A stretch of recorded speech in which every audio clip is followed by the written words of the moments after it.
రేపే సోమవారం, కేవలం ₹1. అలానే ఈ నీటితో ఇలా చేస్తే చాలు, మీ దశ తిరిగిపోతుంది, మీ అదృష్టం అనేది మారిపోతుంది. ₹1తో ఇలా చేయడం వల్ల మీకు సకల సమస్యలు తీరిపోయి అష్టైశ్వర్యాలు, భోగభాగ్యాలు కలుగుతాయి. ఖచ్చితంగా మీరు ఇలా చేసి చూడండి. రాత్రి పడుకోబోయే ముందు ఇలా చేసి చూడండి, మీకు ఖచ్చితంగా ఐశ్వర్యం అనేది కలుగుతుంది. మీరు సోమవారం రోజు రాత్రి పనులన్నీ ముగిసిన తర్వాత ఈ పరిహారాన్ని చేయవలసి ఉంటుంది. సోమవారం అనేది చాలా అద్భుతమైన, చాలా మంచి రోజు. అలానే మన హిందూ సాంప్రదాయంలో ఒక్కొక్క వారం ఒక్కొక్క దేవుడికి అంకితం ఇవ్వబడినది. అందుకే మనం ఈ యొక్క సోమవారం రోజు శివుణ్ణి కొలుస్తుంటాము. అలానే శుక్రవారం లక్ష్మీదేవతను, ఇంకా మిగతా వారాల్లో మిగతా దేవుళ్ళను కొలుస్తూ ఉంటాము. అయితే సోమవారం అనేది ఎంతో శుభదాయకము. అంటే సోమవారం అనేది పరమశివునికి ఇష్టమైన రోజు. అలానే చాలా మంచి రోజు కూడా. సోమవారం ఏ పనులు మొదలుపెట్టినా అందులో విజయం కలుగుతుంది. సోమవారం రోజు పరమశివుని భక్తులు ఎవరైతే పరమశివుని కొలుస్తారో వారు, ఇంకా పరమశివుని భక్తులైనా లేదా సోమవారం రోజు పూజలు చేసేవారైనా, పూజలు చేయని వారు అయినా సరే ఈ పరిహారాన్ని చేసుకోవచ్చు. అయితే ఈ పరిహారం అనేది మహా అద్భుతంగా పనిచేస్తుంది. మీకు సంపదను ఇవ్వడమే కాకుండా మీ చుట్టూ ఉండే నెగిటివ్ ఎనర్జీని తొలగించి లక్ష్మీదేవి కటాక్షాన్ని కలగజేస్తుంది. ఎందుకంటే పరిహారం అనేది చాలా అద్భుతమైనది, అంతటి శక్తివంతమైనది. అంతేకాకుండా పరమశివునికి అభిషేకం అంటే చాలా ఇష్టం. అందుకని బోలాశంకరుణ్ణి అభిషేక ప్రియుడు అంటారు. అంతేకాకుండా ఎవరైతే భక్తి శ్రద్ధలతో పరమశివుణ్ణి అభిషేకిస్తారో వారికి కోరిన కోరికలు తీరుస్తాడు అని బోలాశంకరుడు అని పేరు వచ్చింది. పరమశివునికి బిల్వదళాలు అన్నా, అభిషేకం అన్నా, విభూది అన్నా చాలా ఇష్టం. ఇక ఖచ్చితంగా బిల్వదళాభిషేకాన్ని, పాలాభిషేకాన్ని, పంచామృత అభిషేకాన్ని చేస్తే వారికి సకల కోరికలు నెరవేరుతాయి అని శాస్త్రం తెలియజేస్తుంది. అంతేకాకుండా ఎంతోమంది పరమశివుణ్ణి అభిషేకించి ఫలితాన్ని పొందిన వారు చాలామంది ఉన్నారు. అందులో నేను ఒకదాన్ని అని చెప్పుకోవడంలో సందేహమే లేదు. ఖచ్చితంగా మీ యొక్క సమస్యలు తీరాలి అన్నా, మీకు ఎలాంటి దోషాలు ఉన్నా సరే పరమశివుని గుడిలో క్రమం తప్పకుండా 7 సోమవారాలు కానీ 11 సోమవారాలు కానీ భక్తి శ్రద్ధలతో అభిషేకం చేయండి. ఇలా చేయడం వల్ల మీకు ఎంతటి దోషమైనా తొలగిపోయి, ఎంతటి సమస్య అయినా తొలగిపోయి, ఎంత పెద్ద కోరిక ఉన్నా సరే ఖచ్చితంగా మీరు అంటే 7 వారాల్లో కానీ 11 వారాల్లో కానీ కోరిక అనేది నెరవేరుతుంది. ఇక బిల్వదళం అంటే మహాప్రీతికరం. బిల్వదళాభిషేకాన్ని ఎవరైతే చేస్తారో వారికి సకల సంపదలను కలిగిస్తాడు పరమశివుడు. అయితే బిల్వదళం యొక్క మృదువైన భాగం పరమశివుని అంటే శివలింగానికి తగిలే విధంగా ఉండాలి. అలా ఉంటే పరమశివునికి మహాప్రీతికరం. అయితే మీరు సోమవారం రోజు రాత్రి పడుకోబోయే ముందు ఏ పరిహారం చేస్తే కోటీశ్వరులు అవుతారో ఇప్పుడు మనం తెలుసుకుందాం. చాలామందికి ఒక డౌట్ ఉండవచ్చు, ఈ పరిహారం చేయడం వల్లే మాకు కోట్లు వస్తాయా అని. అయితే పరిహారాన్ని క్రమం తప్పకుండా భక్తి శ్రద్ధలతో చేయండి.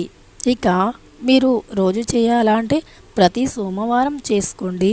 మీకు వీలుంటే, మీకు పెద్ద సమస్య ఉంటే, ఆ సమస్య తీరాలి అని సంకల్పించుకుంటే మాత్రం కంటిన్యూగా 11 రోజులు భక్తి శ్రద్ధలతో పూజను చేస్తూ, పూజ గదిలో దీపాన్ని వెలిగిస్తూ ఈ పరిహారాన్ని చేయండి. ఖచ్చితంగా మీ యొక్క సమస్య అనేది తీరిపోతుంది. అయితే డబ్బు కోట్లు సంపాదిస్తామంటే ఎలా సంపాదిస్తాము అని మీరు అనుకోవచ్చు. కేవలం పరిహారం చేయడం వల్లే కోట్లు వచ్చి పడతాయి అని కాదు. కానీ పరిహారం అనేది మీ జాతకంలో ఉండే నెగిటివ్ ఎనర్జీని, అంటే చెడు జాతక అంటే మీ గ్రహాలు మిమ్మల్ని అనుకూలించినప్పుడు ఈ పరిహారాలు చేయడం వల్ల గ్రహాలు అనేవి మనకు అనుకూలంగా ఉంటాయి. అప్పుడు మనం ఏ పని చేసినా అందులో చాలా అద్భుతమైన విజయం ఉంటుంది. విజయం ఉంటే చాలు, శ్రమ పడాలి. మనం ఫస్ట్ శ్రమ పడడానికి సిద్ధంగా ఉండి మనం చేసే పని పైన అంటే ఇంట్రెస్ట్ పెట్టి చేస్తూ మన పనిలో విజయం కలగాలి అని కోరుకోవాలే తప్ప మనకెప్పుడు ఏ పని చేయకుండా డబ్బు రావాలి అని అస్సలు కోరుకోకూడదు. ఆ కోరిక ఒకవేళ మీరు అలా కోరుకున్నా కూడా ఆ కోరిక అనేది మధ్యలోనే ఆగిపోతుంది. కాబట్టి మనం కోరే కోరికలు కూడా ధర్మబద్ధంగా ఉండేలాగా కోరుకోవాలి.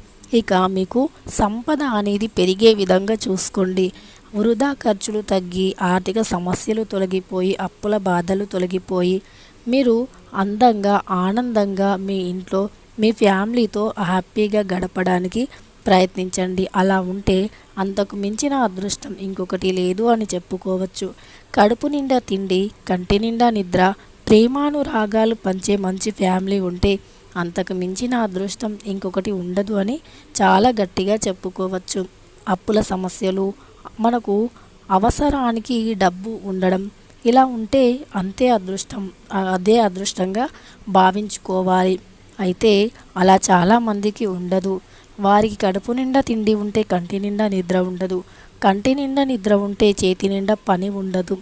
ఎంత పని చేసినా సంపాదించినా చిల్లి గవ్వ కూడా మిగలదు. ఇలా చాలామందికి జరుగుతూనే ఉంటుంది ఏదో ఒక సమస్య అనేది. ఫ్యామిలీ పరంగాను, ఉద్యోగ పరంగాను, అలానే వ్యాపార పరంగాను, లేదా ఇంకా అప్పులు ఏదో ఒక రకంగా వారు మానసికంగాను శారీరకంగాను ఎంతో కృషించిపోతూ ఉంటారు.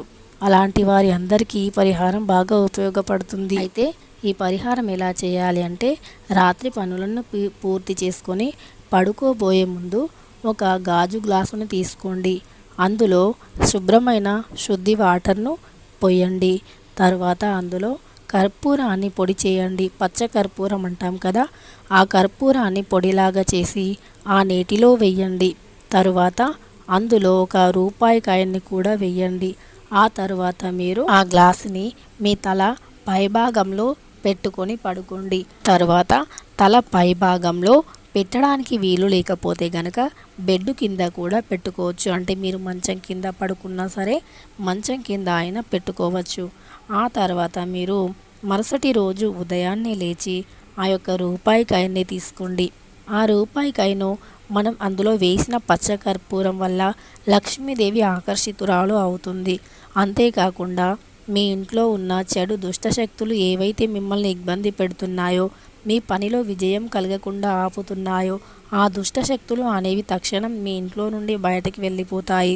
మీ యొక్క రూపాయి కాయిన్ అనేది మీరు అందులో వేశారు కదా, ఆ రూపాయి కాయిన్ అనేది పరమ పవిత్రంగా మారిపోతుంది.